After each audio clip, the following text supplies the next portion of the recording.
ಶ್ರೀಮಂತ. ಶ್ರೀಮಂತ ಅಂತಂದರೆ ಯಾರು ಅಂದರೆ ಹೇಳಲಾಗುವುದಿಲ್ಲ. ನಿರ್ದಿಷ್ಟವಾಗಿ ಹೀಗೆ ಎಂದು ಹೇಳಲಾಗುವುದಿಲ್ಲ. ಆದರೆ ನಮಗೆ ತಿಳಿದವರು ಯಾರಿಗಾದರೂ ಸಂಪತ್ತು ಇದ್ದರೆ ಅವರು ತುಂಬ ಶ್ರೀಮಂತರು ಎಂದು 4-6 ಜನ ಹೇಳುತ್ತಿದ್ದರೆ ಅವರಿಗೆ ಇದ್ದಷ್ಟು ಅಥವಾ ಇನ್ನೂ ಹೆಚ್ಚು ಸಂಪತ್ತು ಇದ್ದಾಗ ಅವನು ಶ್ರೀಮಂತನು.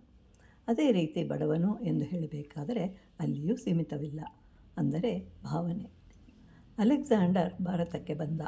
ತಕ್ಷಶಿಲಾ ಒಂದು ವಿಶ್ವವಿದ್ಯಾಲಯ, ಬಹಳ ಹಳೆಯದು, ಜಗತ್ಪ್ರಸಿದ್ಧವಾದದ್ದು. ಅಲೆಕ್ಸಾಂಡರ್ ಭಾರತದ ಕಡೆಗೆ ಬಂದನು. ಅಲೆಕ್ಸಾಂಡರ್ ಅಂದರೆ ಮೆಸೊಪೊಟೇಮಿಯಾ, ಗ್ರೀಕ್ ದೇಶದ ದೊರೆ. ಬಹಳ ದೃಢಕಾಯನಾಗಿರ್ತಾನೆ. 28 ವರ್ಷಗಳು. ಬಹಳ ಶೂರನೂ ಆಗಿದ್ದು ಯುದ್ಧದಲ್ಲಿ ಪರಿಣಿತಿಯನ್ನು ಹೊಂದಿರ್ತಾನೆ.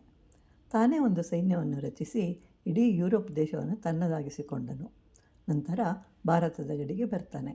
ಅವನ ಸೇನೆಯನ್ನು ಯಾರೂ ಸೋಲಿಸಲಾಗ್ತಾ ಇರಲಿಲ್ಲ. ಹೀಗೆ ಪ್ರಪಂಚಕ್ಕೆ ಚಕ್ರವರ್ತಿಯಾದನು.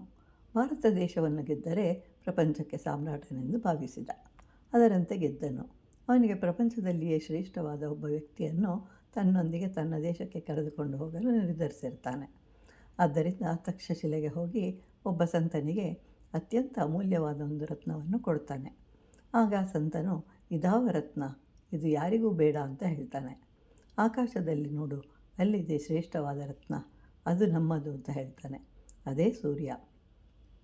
ಕೊನೆಗೆ ಅಲೆಕ್ಸಾಂಡರ್ ಆ ಸಂತನನ್ನು ನಮ್ಮ ದೇಶಕ್ಕೆ ಬರುವಂತೆ ಪ್ರಾರ್ಥನೆ ಮಾಡ್ತಾನೆ. ಆಗ ಮತ್ತೆ ಕೇಳಿದರು, ಎಲ್ಲಿದೆ ನಿನ್ನ ದೇಶ ಅಂತ ಕೇಳ್ತಾನೆ. ರಾಜನಿಗೆ ಉತ್ತರ ಹೇಳಲಾಗಲಿಲ್ಲ. ಸಂತನು ಹೇಳ್ತಾನೆ, ಇಡೀ ಜಗತ್ತು ನನ್ನದು ಅಂತ. ನಿನ್ನ ಹೆಸರು ಎಲ್ಲಿದೆ ತೋರಿಸು ಅಂತ ಕೇಳ್ತಾನೆ.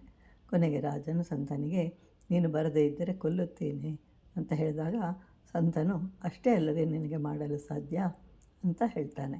ಹೀಗೆ ಇಡೀ ಭೂಮಂಡಲವನ್ನು ಗೆದ್ದುತ್ತಾನೆ. ಆದರೆ ತನ್ನ ಮನೆಗೆ ಸೇರುವ ಮೊದಲೇ ಮರಣ ಹೊಂದಿದನು.